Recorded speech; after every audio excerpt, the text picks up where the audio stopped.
ஓம் cream ஆதித்யாய சோமாய மங்களாய புதாய குரு சுக்ர சனிப்பியச்ச ராகவே கேதவே நமக. உலகை கட்டி காக்கும் பரமேஸ்வரன் பார்வதியின் திருவருளால் அனைவரும் நலமுடன் வாழ அந்த எல்லாம் வல்ல இறைவனை வணங்கி நேர்கள் அனைவருக்கும் எனது அன்பான வணக்கங்களை தெரிவித்துக் கொள்கின்றேன். நேர்கள் அனைவருக்கும் எனது இனிய ஆங்கில புத்தாண்டு வாழ்த்துக்கள். இன்றைய பதிவிலே நாம் பார்க்க இருப்பது புதிதாக பிறக்க இருக்கின்ற 2026ஆம் ஆண்டுக்கான ராசி பலன்கள். வருடக்கோள்களான குரு பகவான், சனீஸ்வர பகவான், ராகு கேது பகவான் இவர்களுடைய பயணங்களை வைத்தே பலன்கள் எடுக்கப்பட்டுள்ளது. ஜனவரி மாதம் 1ஆம் தேதி வாக்கிய பஞ்சாங்கத்தின்படி வருடக்கோள்களுடைய பயணங்களை பற்றி பார்க்கலாம். ஜனவரி மாதம் 1ஆம் தேதி குரு பகவான் மிதுன ராசியிலே பயணம் செய்து கொண்டிருக்கிறார். கேது பகவான் சிம்ம ராசியிலே பயணம் செய்து கொண்டிருக்கிறார். ராகு பகவானும் சனீஸ்வர பகவானும் கும்பராசியிலே பயணம் செய்து கொண்டிருக்கிறார்கள். இந்த வருடக்கோள்களான குரு பகவான், சனீஸ்வர பகவான், ராகு கேது பகவான் இந்த கிரகங்கள் அனைத்துமே இடப்பெயர்ச்சி ஆகின்றன. கும்பராசியிலே பயணம் செய்து கொண்டிருக்கின்ற சனீஸ்வர பகவான் 2026 மார்ச் மாதம் 6ஆம் தேதி கும்பராசியிலிருந்து மீன ராசிக்கு இடப்பெயர்ச்சி ஆகிறார். 2026 மே மாதம் 26ஆம் தேதி மிதுன ராசியிலே பயணம் செய்து கொண்டிருக்கின்ற குரு பகவான் கடக ராசிக்கு இடப்பெயர்ச்சி ஆகிறார். அவர் மீண்டும் கடக ராசியிலிருந்து 2026 அக்டோபர் மாதம் 20ஆம் தேதி அதிசார குருவாக சிம்ம ராசிக்கு இடப்பெயர்ச்சி ஆகிறார்.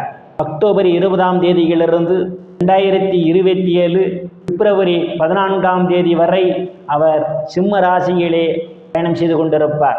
சிம்ம ராசியிலே பயணம் செய்து கொண்டிருக்கிற கேது பகவானும் கும்பராசியிலே பயணம் செய்து கொண்டிருக்கின்ற ராகு பகவானும் 2026 நவம்பர் மாதம் 13ஆம் தேதி இடப்பெயர்ச்சி ஆகிறார்கள்.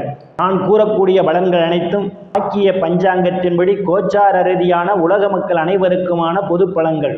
உங்களுடைய சுய சாதகத்தில் கிரகங்கள் இருந்த நிலைமையும் தற்போது நடக்கக்கூடிய தசாபுத்தியும் கணக்கில் எடுத்துக்கொண்டு பலன்கள் எடுக்கும் போதுதான் துல்லியமான பலன்களை எடுக்க முடியும். உங்களுக்கு துல்லியமான பலன்கள் நீங்கள் தெரிந்து கொள்ள விரும்பினால் உங்களுடைய பெயர், பிறந்த தேதி, பிறந்த நேரம், பிறந்த ஊர் ஆகியவற்றை எனது வாட்ஸ்அப் எண்ணிற்கு அனுப்பி வைத்து பலன்களை தெரிந்து கொள்ளலாம். உரிய கட்டணம் செலுத்தி உங்கள் ராசிக்குள் போகலாம். ராசியிலே குரு பகவான் 2026 மே மாதம் 16ஆம் தேதி வரை பயணம் செய்து கொண்டிருப்பதும் குடும்ப வாக்கு ஸ்தானத்திலே அவர் பயணம் செய்ய இருப்பதாலும் ஆண்டு பெயர் புகழ் அந்தஸ்திலிருந்து சந்தோஷம் நிலவக்கூடிய ஆண்டாகவே அமைய காத்து கொண்டிருக்கின்றது. படக்கூடிய ஆண்டு. பார்த்து கொண்டிருந்த இடங்களிலிருந்தெல்லாம் பண வரவுகள் தாராளமாக கிடைக்கும். ஆடை ஆபரணங்கள்லாம் வாங்குவதற்கான ஒரு சூழல் உண்டு. உறுப்பினரிலே ஒற்றுமை நிலவக்கூடிய வருடம் இந்த வருடம். எதையும் பேசி எளிதில் சாதித்து விடுவீர்கள். உங்களை சுற்றி உள்ளவர்களால் உங்கள் பேச்சுக்கு மதிப்பும் மரியாதையும் கொடுப்பார்கள். சகோதரர்களுடைய அன்பும் ஆதரவும் விரைந்திருக்கும். அவர்களால் அனுகூலமான பலன்கள் உண்டு. இந்த ஆண்டு சிறு குறு பயணங்களால் ஆதாயம் உண்டு. சிவ செய்திகள் எல்லாம் வந்து கிடைப்பதற்கான ஒரு சூழலும் உண்டு.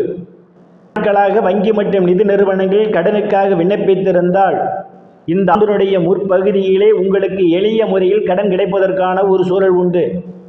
கடனை அடைத்து புதிய கடன் வாங்குவதற்கான வாய்ப்புகளும் உண்டு. இதுவரை இருந்து வந்த தொல்லைகள் சிலருக்கு அகலும். எதிரிகளெல்லாம் உங்களை கண்டு அஞ்சுவார்கள். எதிர்பாராத நேரங்களில் எதிர்பாராத இடங்களிலிருந்து எதிர்பாராத பண வரவுகள்லாம் கிடைப்பதற்கான ஒரு சூழல் உண்டு. திடீர் அதிர்ஷ்டம் உங்கள் கதவை தட்ட காத்து கொண்டிருக்கின்றது. இருப்பவர்களுக்கெல்லாம் அவரவர் தகுதிக்கேற்றவாறு வேலைகள் எடுப்பதற்கான ஒரு சூழல் உண்டு. ஏற்கனவே பணியில் இருப்பவர்களுக்கு பதவி உயர்வு, பாராட்டு கிடைக்கும். அரசியல்வாதிகளுக்கு அரசியல் நல்ல முன்னேற்றமும் உயர் பொறுப்புகளும் சிலருக்கு தேடி வரும். செய்யும் தொழிலிலே அபரிமிதமான முன்னேற்றத்தை காண முடியும். நீங்கள் செய்யக்கூடிய பரிகாரம் வெள்ளிக்கிழமை தோறும் துர்வாளுக்கு நெய்விளக்கு தீபம் ஏற்றி வழிபடுவதால் உருவான முன்னேற்றத்தை காண முடியும்.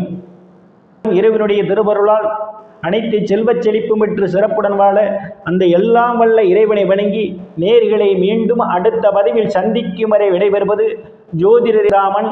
நன்றி, வணக்கம்.